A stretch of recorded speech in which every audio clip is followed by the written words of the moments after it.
അത് വചനം വീണ്ടും ഇപ്രകാരം പറയുകയാണ്: സ്ത്രീ അവളുടെ ഹൃദയം വലയും കെണിയുമാണ്.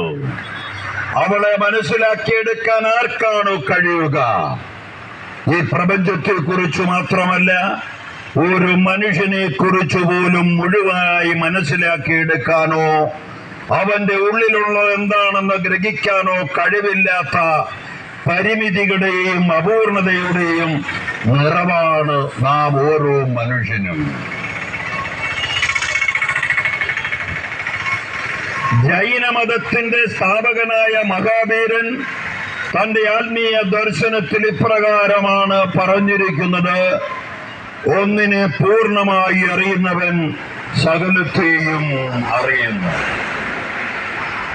സകലത്തെയും സംബന്ധിച്ചിട്ടുള്ള ജ്ഞാനമുള്ള ഒരാൾക്ക് മാത്രമേ സകലത്തെയും അറിയാൻ